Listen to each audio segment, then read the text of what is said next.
हाय बहनों, नमस्कार, प्रणाम। कैसी हो आप सब? जय माता दी। नवरात्रि के दूसरे दिन की हार्दिक शुभकामनाएं आप सभी को।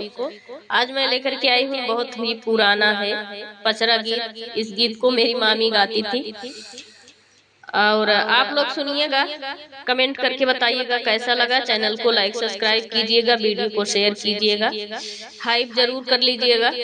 तबीयत ठीक नहीं, जुकाम खांसी हो गई है, आवाज थोड़ी ठीक नहीं जाएगी, फिर भी आप लोगों से रिक्वेस्ट है, गीत को पूरा सुनिएगा।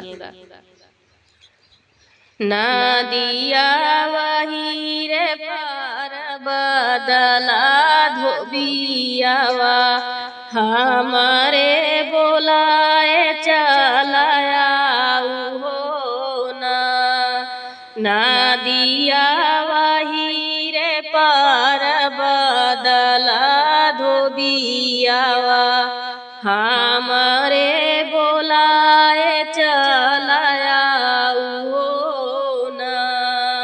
हमारे सीताला माई का चुनरी धुमिलीबा, धोई देऊ चुनरी हमारी हो हमारे सीताला माई का चुनरी धुमिलीबा, धोई देऊ चुनरी हमारी हो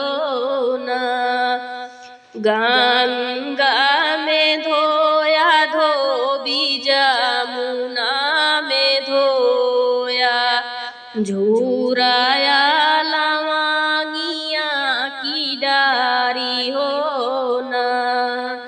गंगा में धोया धोबी, जमुना में धोया झूराया लवांगिया की डारी हो ना दिया वही रे पार बदला धोबियावा, हमारे बोलाए चलाया हो हमारे ही दुर्गा माई का चुनरी धुमिलीबा, धोई देऊ चुनरी हमारी हो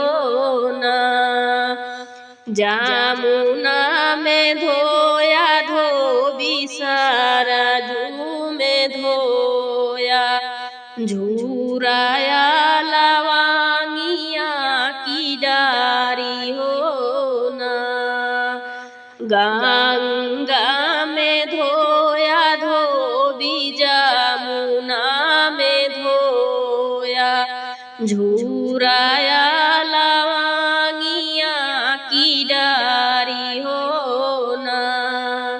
ना दिया वही रे पार बदला धोबियावा, हमारे बोलाए चलाया हो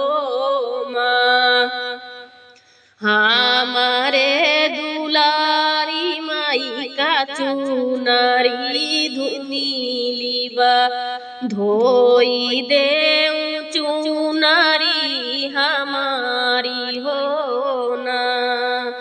गंगा में धोया धोबी, जमुना में धोया झूराया लवांगिया की डारी हो